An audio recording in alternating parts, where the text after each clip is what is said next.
Pinababantayan ni Pangulong Bongbong Marcos ang sitwasyon sa Isabela at Aurora kasunod ng pananalasa ng Bagyong Nika. Pinatitiyak din niyang hindi magiging problema ang mga rescue equipment at relief goods. Lalo't sa mga lalawigan na yan, maraming puno at poste ang humambalang sa mga kalsada. Mula sa Kasiguran Aurora, may live report si Darlene Kai. Darlene? Ato mula pa rin kuryente at pahirapan pa rin yung linya ng komunikasyon dito sa ilang lugar dito sa Aurora, partikular sa kinatatayuan ko sa Kasiguran. Dahil pa rin yan sa tindi ng pinsala na idinulot ng paghagupit ng Bagyong Nika dito.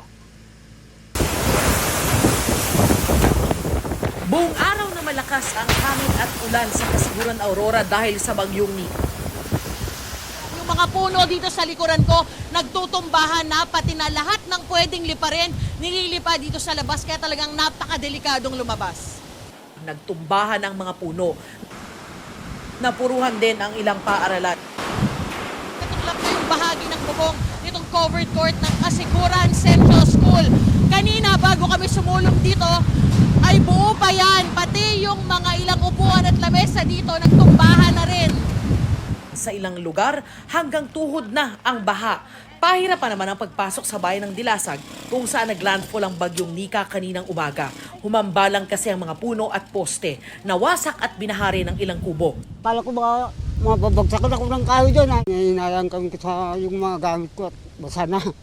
Sa tabing dagat, hindi rin kumakalma ang mga alon kaya mahigpit ang pagbabantay sa banta ng storm surge. Sa iba pang lugar sa probinsya, sa pilitan ng paglikas sa mga residenteng aabot sa mahigit 5,000. Pagtitiyak ng PDRRMO, sapat pa ang kanilang supply ng relief packs para sa lahat ng apektadong residente. Naka-red alert din ang PDRRMO Isabela. Sa bayan ng Nagilian, walang tigil ang pag-ulan. Sa lakas ng hangin, muntik tamaan ng tinangay na tent ang isang van. Halos zero visibility naman sa Cauayan City. May mga yerong halos lipa rin sa Aisha. May mga tumagilid pang poste ng kuryente at isang rider ang sumemplang. Sa bayan ng Etiague, bahagyang umangat ang bubong ng Emergency Operations Center ng MDRRMO. Naglagay na muna ng modular tents para sa evacuees na nasa isang covered court. Nagmisulang ilog naman ang bahagi ng Barangay Nara. Dahil hindi madaanan ang Nara Bridge, isolated ang 8 iba pang barangay. Umapaw na ang pinakanawan di Tumawini River sa bayan ng Tumawini. Balik evacuation center ang ilang taga Tuguegarao City na lumikas noong Bagyong Marce. Natatakot lang ako sa totoo lang dun sa typhoon fatigue na tinatawag nila na baka ang mga tao kaka-ready, mapagod na, no, biglang mag-relax. Ayon sa forecast ng Pag-asa, bukod sa Bagyong Nika, posible na rin pumasok bukas sa PAR ang isa pang bagyo na tatawaging Bagyong Ophel. Susundan pa yan ng isa pang bagyo na kung sakaling matuloy ay papangalan na namang Bagyong Pepito.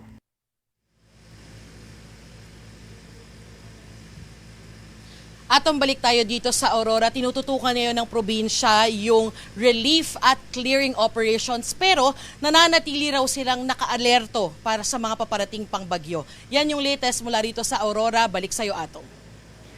Maraming salamat, Darlene Kai.